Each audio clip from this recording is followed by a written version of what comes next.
Amerika Serikat menyerang fasilitas nuklir Iran, ini bukan sekedar untuk kekuatan, serangan ini bisa menjadi pemicu babak baru konflik terbuka.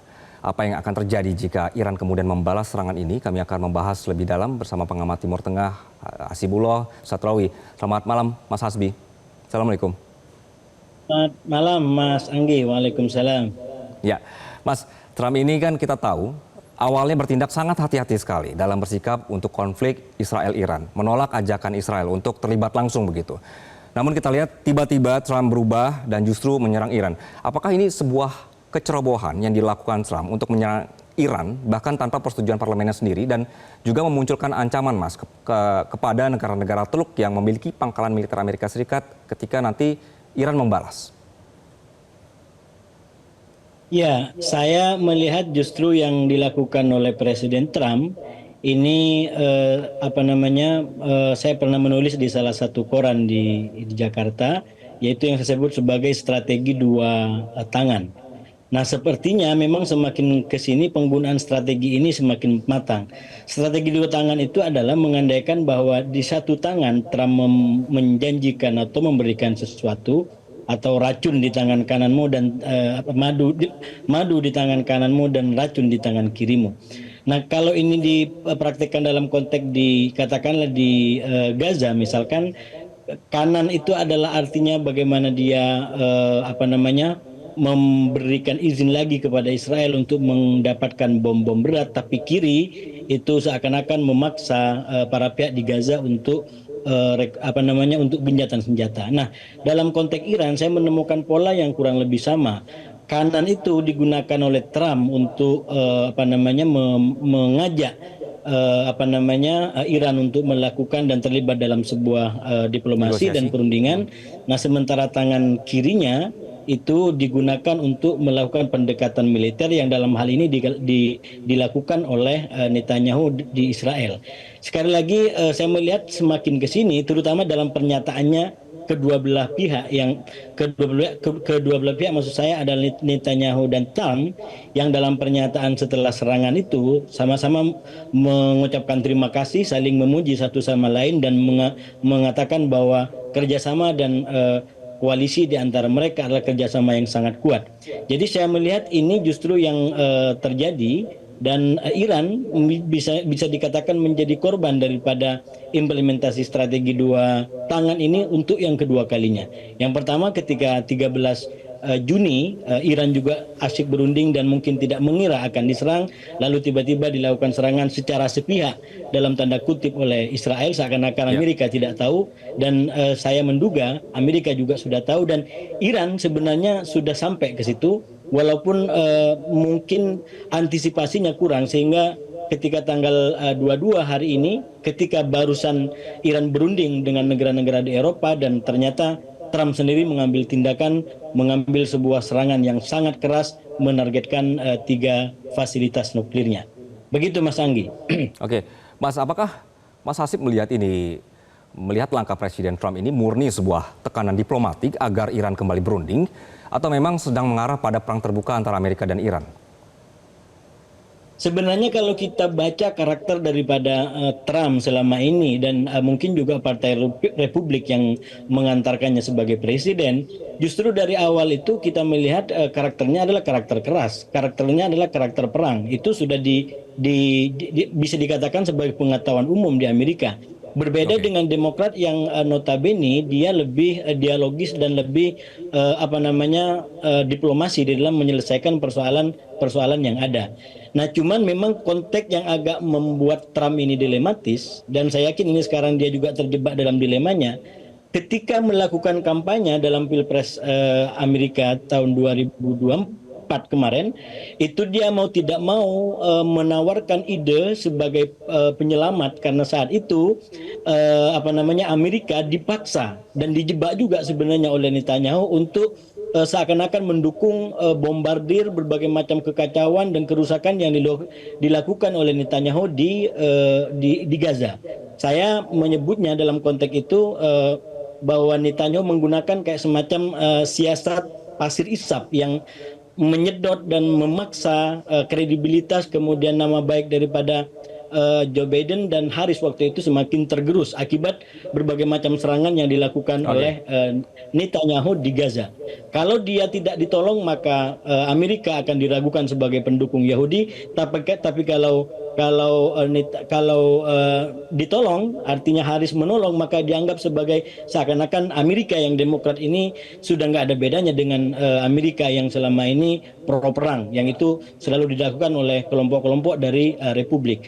Nah, saya melihat ketika ternyata Trump menang, maka dia terikat janji di satu sisi untuk menjadi sebagai pahlawan perdamaian, bahkan dia sempat bermimpi untuk mendapatkan Nobel perdamaian, dan dia merasakan pantas karena bisa memaksa Gaza waktu itu untuk genjatan senjata. Tapi saya melihat pemberontakan hatinya, nuraninya yang memang kecenderungannya bukan perdamaian di dalam definisi yang lebih umum. Perdamaian yang dimaksud dengan Trump adalah menghancurkan lawan, memukul lawan, menampar lawan, baru kemudian dia bilang, ayo kita damai.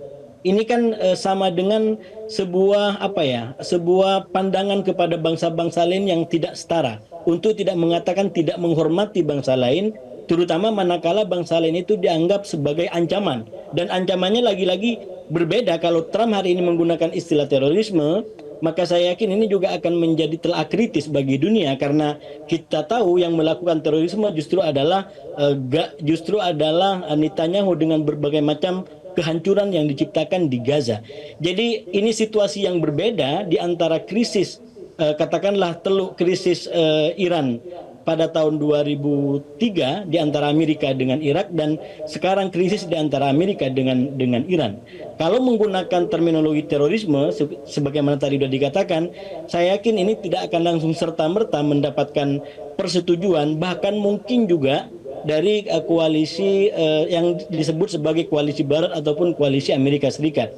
Karena kita tahu gara-gara terjadinya perang Ukraina, lalu kemudian perang Gaza, dan sikap Trump sendiri yang memberlakukan kebijakan tarif dan lebih pro Rusia dalam konteks Ukraina, maka sebenarnya koalisi-koalisi pendukung Amerika selama ini juga terpecah. Jadi mungkin mereka ketemu di dalam satu sikap, tapi mungkin tidak ketemu di dalam sikap yang lain karena adanya tiga hal di atas, Mas. Mas Hasib, jadi kalau misalnya tadi ada perbedaan perspektif soal damai ya, Mas. Nah, untuk Iran sendiri, dalam posisi sekarang ketika dia diserang oleh Israel dan juga oleh Amerika, apakah Iran dalam posisi strategis untuk membalas secara frontal, Mas? Saya sampai kurang lebih 12 jam setelah serangan yang dilakukan oleh Amerika ini, terus terang pernyataan Iran masih sangat terukur, cenderung kalem. Bahkan yang memberikan pernyataan sejauh yang saya ikutin baru level Menteri Luar Negeri. Belum presiden, apalagi Ayatullah Khomeini. Dan pernyataannya Mas Anggi kalau kita ikutin cenderung tenang dalam dua arah perlawanan. Yang pertama, sepertinya Iran akan menempuh jalur perlawanan hukum dalam pengertian, dan memang ini posisi lebih yang dipertahankan oleh Iran, bahwa Iran sejak awal kapasitasnya dalam keadaan diserang dan dia membela diri dengan fakta-fakta serangan yang dilakukan lebih dulu oleh Israel maupun oleh Iran. Jadi dia merasa mendapatkan legitimasi secara hukum internasional yang sangat kuat untuk melakukan pembelaan diri. Nah, sementara Israel maupun Amerika itu dianggap melakukan sebuah pelanggaran terhadap hukum-hukum internasional. Karena itu dari pernyataan Menlu Iran, maka sangat terlihat bahwa Iran akan mengoptimalkan jalur-jalur hukum, jalur-jalur PBB terutama untuk mempertahankan haknya dan memberikan kayak semacam penguatan dan kesadaran bagi anggota PBB tentang bahayanya serangan-serangan sepihak dan tidak mendapatkan landasan hukum seperti yang dilakukan oleh Trump dan Netanyahu. Dan yang kedua, saya juga melihat adanya potensi balasan dari sisi katakanlah secara militer ataupun secara kekerasan dengan menarget misalkan tempat-tempat ataupun simbol dari yang dimiliki oleh Amerika Serikat. Walaupun sampai hari ini, sampai sekarang terus terang belum ada indikasi-indikasi jelas. Kalaupun ada serangan lebih besar itu dilakukan ke Israel pagi hari tadi, hanya beberapa jam setelah Amerika mendeklarasikan serangan ke tempat nuklir Iran, tapi menurut saya serangan itu masih masih diarahkan kepada Israel daripada sebagai sebuah balasan kepada serangan yang dilakukan oleh Amerika Serikat. Baik, Mas, apakah percaya bahwa nanti Iran akan menyerang beberapa fasilitas militer Amerika yang berada di negara-negara Teluk, Mas, atau negara-negara terdekat dari Iran? Misalnya kita contohkan ada di Qatar, Bahrain, dan juga Uni Emirat Arab, Mas. Ya, saya rasa Iran sendiri tidak langsung serta-merta akan melakukan serangan itu karena kita tahu pangkalan-pangkalan militer ataupun prajurit Amerika yang ada di situ juga berada di dalam sebuah negara yang sekarang berada dalam hubungan cukup baik dengan Iran gitu. Katakan negara-negara Arab Teluk itu kan sekarang lagi baik-baiknya dengan Iran. Bahkan Arab Saudi yang sebelumnya sempat berada dalam hubungan yang konfliktual, tapi karena peran daripada para pihak terutama Cina, maka kemudian Arab Saudi pun berhasil melakukan pemulihan hubungan dan membangun hubungan diplomasi kembali dengan Iran.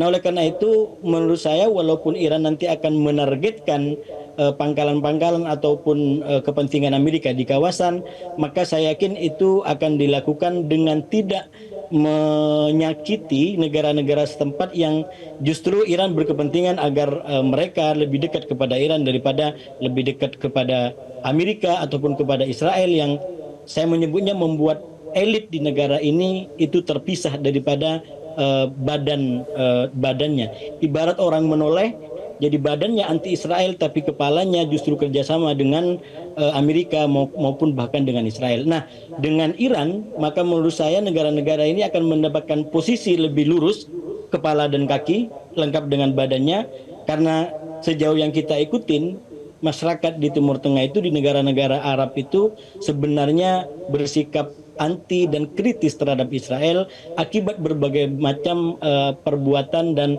kekerasan yang dilakukan dan ditampakkan di media. Nah, kalau kemudian elit-elitnya bisa satu sikap dengan rakyatnya, maka menurut saya ini akan menimbulkan sebuah sikap yang lebih kuat di kawasan Timur Tengah, terutama dalam menghadapi Israel yang sekali lagi saya ingin sampaikan, kita tidak ingin ini menjadi pesan kebencian kepada Israel. Kalau kita bicara Israel lebih kepada kebijakan Netanyahu, pemerintahan yang aktif sekarang di Israel yang banyak melakukan hal-hal yang justru merugikan perdamaian dan kenyamanan warga Israel di kawasan.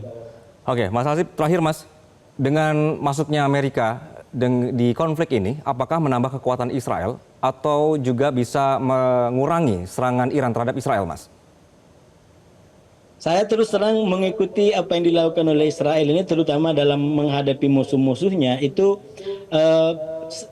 beberapa kali Israel melakukan taktik kayak semacam mengorbankan teman-temannya sendiri untuk berperang di lapangan dan dia menikmati sendiri hasilnya. Paling tidak ini bisa kita lihat dari krisis katakanlah waktu Amerika menyerang Irak. Itu kan jelas tuduhannya adalah soal nuklir.